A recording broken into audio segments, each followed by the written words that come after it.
necesarias y la necesidad de estar atento a escuchar a la nación y a mantener un diálogo constante, casi una especie de consejo a la presidencia de Mauricio Macri. Vamos a seguir con el G20 en este instante para hablar de otro de los puntos que se van a tratar y que es clave en esta cumbre, que es el riesgo alimentario. ¿Cuánto ha crecido el hambre en el mundo? Hay malas noticias. En los últimos 3 años aumentó 1 de cada 10 personas. Esto es así. Estamos aquí con el representante de la FAO, que es la Agencia para la Alimentación y la Agricultura de la ONU, el representante en Argentina, Francisco Jofre. Muchísimas gracias, Francisco, por estar aquí. No, por favor, gracias por la invitación. ¿Ha crecido el hambre en el mundo? Sí, en los últimos 3 años el hambre a nivel mundial ha crecido. Están en 815 millones de personas pasando hambre. Es un dato que surgió este año, es del año 2017, pero se hizo público ahora. En la región también ha aumentado y esto, bueno, tiene consecuencias, causas que son, digamos, por lo que está pasando a nivel internacional, a nivel de político, económico, financiero, y bueno, esto repercute en la sociedad, ¿no? Una de esas causas es el aumento de los alimentos, el aumento de precio de los alimentos, ¿no? ¿Cuáles son las razones de ese aumento de precio? Las razones, a ver, pensemos que el alimento, el producto básico, el alimento básico tiene un precio que es flexible, que es variable, ¿no? No es como el industrial que tiene un precio más fijo. Tiene mucho que ver con la producción, si hubo más o no oferta.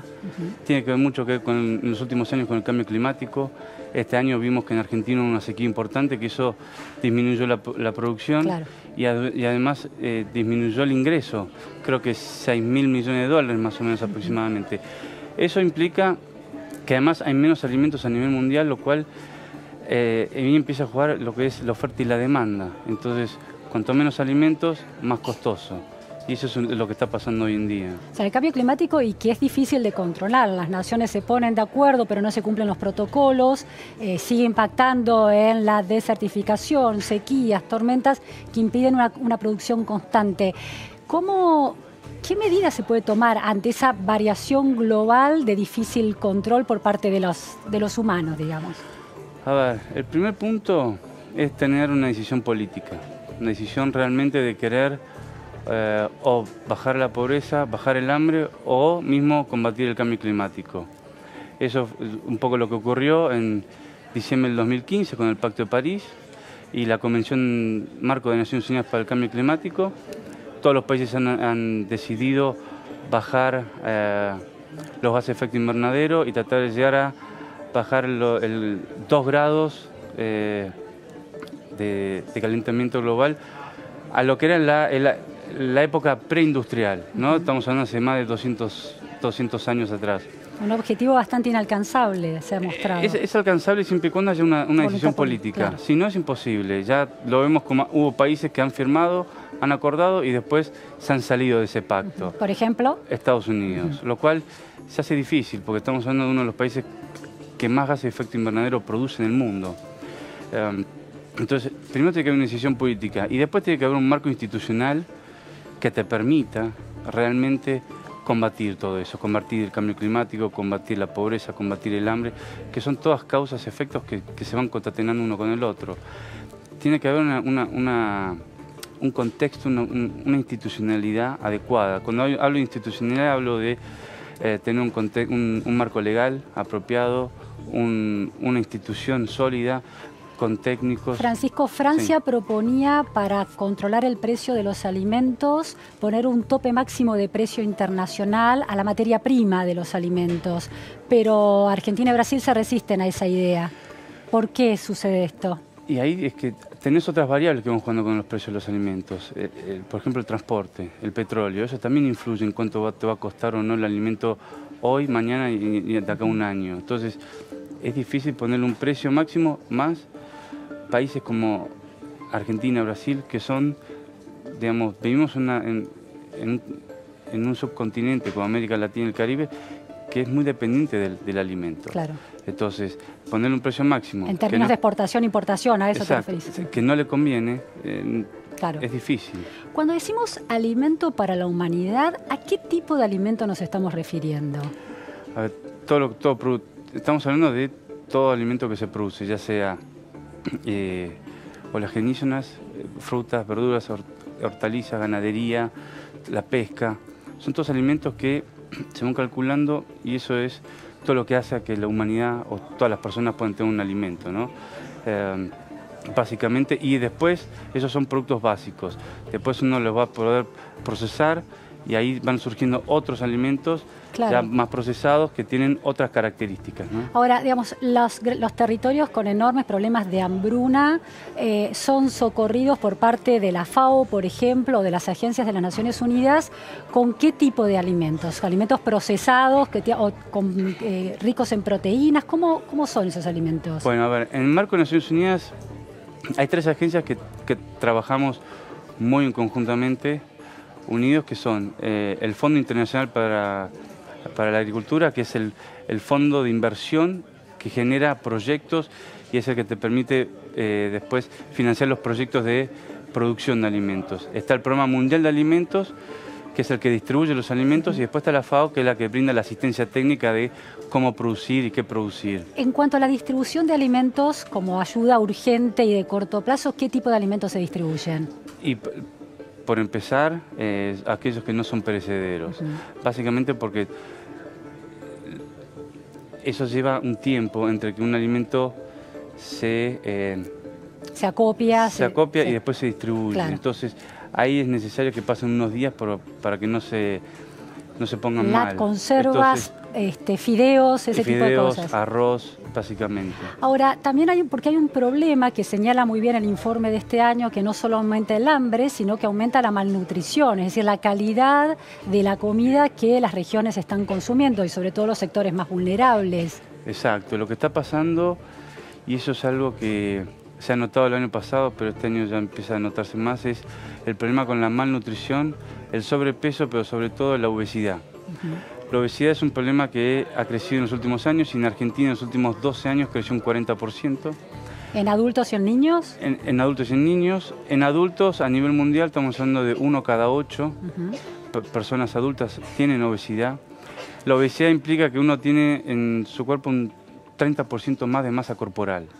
Eso después produce diferentes enfermedades cardíacas, cardíacas principalmente. Entonces, eso es algo que hay que empezar a combatirlo ahora, porque si no se va a volver un problema de política pública de salud. Claro, crisis de salud en unos años por venir. Exacto.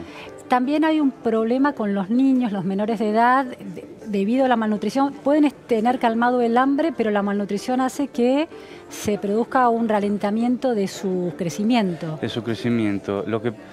Estamos hablando de aproximadamente 155 millones de niños de menos de 5 años en el mundo que tienen un problema de crecimiento por la malnutrición. La malnutrición significa que no ingieren los alimentos o la energía suficiente diaria para poder desarrollarse. Ese alimento tiene que ser de buena calidad y eso es lo que está pasando hoy en día. Básicamente estos niños son aquellos que tienen menores ingresos, familias de menores ingresos y acceden a alimentos que pueden. Eso no significa que sea un buen alimento. Claro. Comer pan permanentemente, todos los días, no es bueno, no es saludable. Y ahí es donde se quiere poner el foco hoy en día.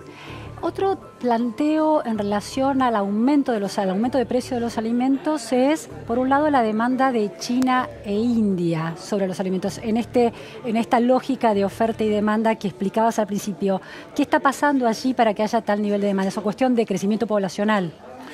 Es un problema, sí, de crecimiento, pero también de poder adquisitivo. A ver. Lo que está sucediendo en China es que empiezan a consumir alimentos que antes no consumían. Entonces eso también empieza a cambiar no solo el hábito alimenticio, sino también lo que ellos empiezan a importar alimentos de otros países. ¿Qué alimentos que no consumían antes, por ejemplo? Carne principalmente. Ajá. Entonces eso hace que la producción de carne que iba hacia no sé, un ejemplo hacia Ecuador, hoy empieza a ir a China porque claro, no solo empiezan a consumir, sino hay mayor poder adquisitivo. O sea, pagan un mejor precio. Exacto. Si hay una competencia entre las regiones pobres por consumir eso y las regiones ricas que pueden pagar más. Esa sería la lógica. Eso es un poco. Y después hay un tema que es muy interesante, que es la idea de la especulación con el valor de los alimentos como una especie de flujo financiero a futuro. Que eso también está, ya no solamente son las monedas, sino también los alimentos como lugares de inversión a futuro. ¿Podrías explicar eso? ¿Cómo es ese funcionamiento? Sí, la especulación está en todos lados hoy en día y mucho se especula con qué va a suceder con los alimentos a futuro, pero sobre todo pensando en cuánto va a crecer la población a nivel mundial y cómo se va a alimentar eso. Se especula que para el año 2050 va a haber aproximadamente 10.000 millones de personas, los cuales hay que empezar a producir más alimentos con menos recursos naturales. Entonces ahí es donde empieza la especulación de ver qué alimentos, cómo, dónde, y ahí es donde vienen los problemas a futuro. Claro.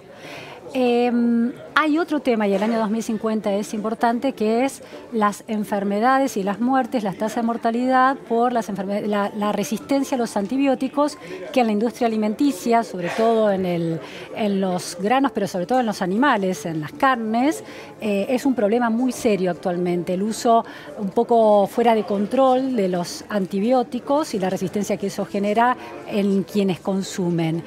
¿Hay un planteo específico en esta próxima cumbre sobre este tema? Bueno, durante esta cumbre, o digamos, lo que fue desarrollándose durante el año 2018, que son los grupos de trabajo, sí, en el grupo de trabajo de salud, donde trabajaban los ministros de salud, uno de los puntos que trataron fue justamente la resistencia a los antimicrobianos. Se habla de 10 millones de muertes en 2050, debido a esto va a superar a las muertes por cáncer. Esas son las peores proyecciones. Esas son las proyecciones que hay y justamente lo que sucede es que el microbio lo que empieza a generar es una defensa a las vacunas, claro, en los animales. Y eso después se transmite al ser humano a través de la comida y lo que se produce, lo que se llama la zoonosis.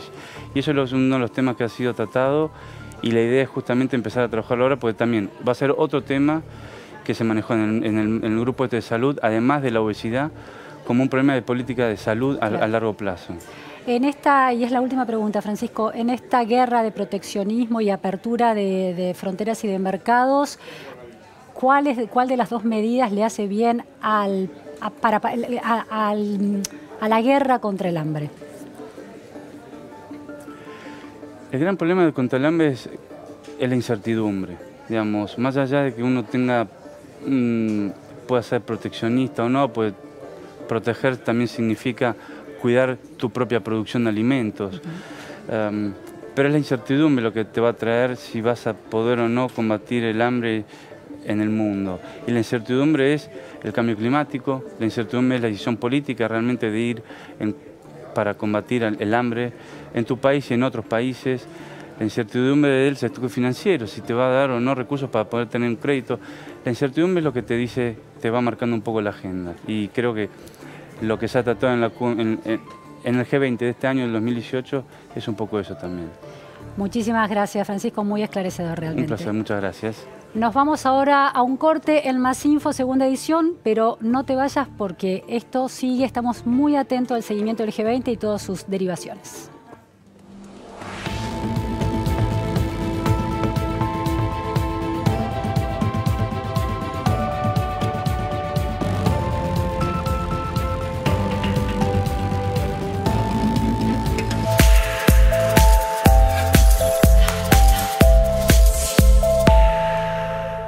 Ahora los que tenemos Movistar podemos pasarnos gigas entre nosotros porque... Dar es dar.